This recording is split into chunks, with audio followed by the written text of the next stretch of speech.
Yo! Video games. What up, dudes? Matt here from YoVideogames. It's nearly that magical time of year where Christmas comes early to gamers and E3 brings forth all that the gaming publishers have up their sleeve for the coming months and years.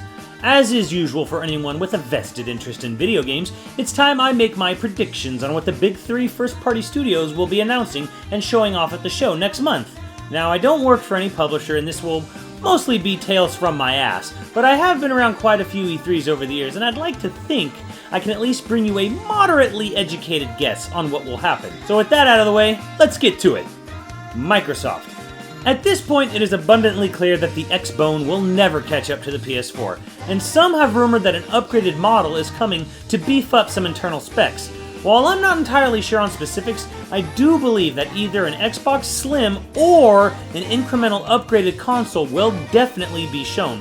Microsoft isn't going back to the Kinect anytime soon, if ever at all, so you can bet that anything hardware related will be for a new Xbone model of some sort. The standard console right now is pretty hefty and looks like a Betamax player sitting next to a PS4. Plus, the 360 got at least 2 redesigns over its life, so this is a no-brainer. But will it have better hardware? My prediction is yes. If Sony is going to do it, you can bet your ass Microsoft will as well. On the gaming side of things, we can obviously expect a big blowout on Gears of War 4, which of course will be their big fall game. Also, thanks to some leaks, we can expect to see a guest character show up in Killer Instinct from that game. The timing just makes too much sense. The other big first-party games are likely to be Crackdown with probably a multiplayer demo, and Forza, whatever. I expect some stupidly expensive car to be spinning around inside the Microsoft booth with it again, and the layout of the booth to be ridiculous.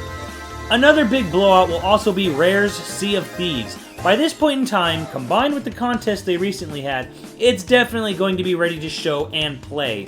Going from what I've heard from some of the developers, it really sounds like this one could surprise a lot of people.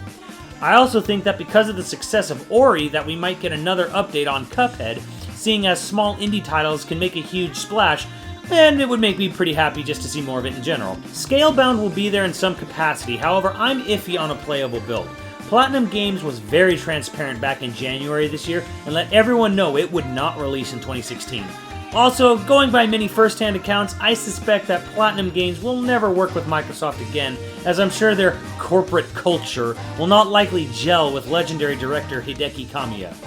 ReCore is the oddest duck in Microsoft's lineup. Supposedly a brand new big IP from Armature Studios and snake oil salesman extraordinaire Inafune producing it, this completely disappeared after last E3, and my guess is that it might have gone the way of Phantom Dust, which is still totally in development. Right, Phil? Moving on to Sony. Sony, the current kings of the console war. Arrogant Sony is back and no doubt going to be slinging their dong all across the stage at E3. Hardware-wise, I think we all know the PS4K is coming. The only real question now is when, and will it be $400 or $500? Current rumors peg it as an early fall release, getting ahead of the holiday shopping spree, while others argue it's more rational to release next spring. The whole idea of the system existing to me is slimy and irrational, so perhaps it will be this fall. However, I suspect a very big part of Sony at E3 will be PlayStation VR. Sony has been pimping this device for well over a year now and showing it off every chance they get. A lot of money is going into this device, so you can bet your ass they will push it as hard as they can.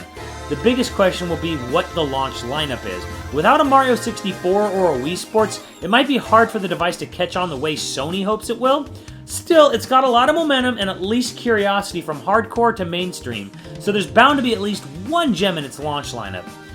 Moving away from things that annoy me or that I don't care about, it's going to be real hard to top last year's E3 media briefing, and I don't think they will. What they can do, however, is just show more of what was announced. More Horizon is always nice, more Final Fantasy VII Remake, more Last Guardian, hell, even more Shenmue 3. Sony also has a huge stable of other projects they could show off of more. Dreams, GT Sport, Wild, Detroit, though all of those could be saved for a European show. Same for some of its more Japanese-centric titles for TGS. I predict either Horizon or Last Guardian will be pushed to 2017. Despite not being able to live up to last year, I think Sony will definitely want to try to recapture the magic of the surprise announcements, and my prediction is a deal worked out with Activision to make a PS4 exclusive Crash Bandicoot. Naughty Dog won't be making it because they're far too sophisticated and mature for our cartoony platformers now, but Sony definitely wants another feather in its cap. As far as crossover promotions go, I expect more partnerships regarding Call of Duty and Battlefield, while I think Microsoft will make some deal with Ubisoft for Watch Dogs 2 or Tom Clancy, whatever. Either way, Sony has the momentum and a huge lineup of first-party titles, so they're almost guaranteed to see something you want. Unless you were hoping for anything Vita-related. Last but not least, or maybe least this year, is Nintendo. Nintendo will show Zelda, and that's it. Another thing not to expect is any big interviews or roundtables with Nintendo execs or other developers.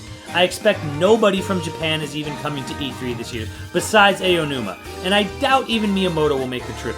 Reggie and Bill will be doing most of the talking, and really, after their big blowout Zelda stream on the first day, there won't be anything else to discuss. Is it silly? Stupid? Crazy? All of the above? Well, yes.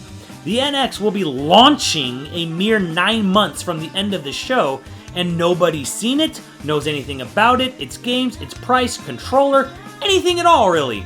I suspect that around late August or early September is when Nintendo will have their own planned big reveal.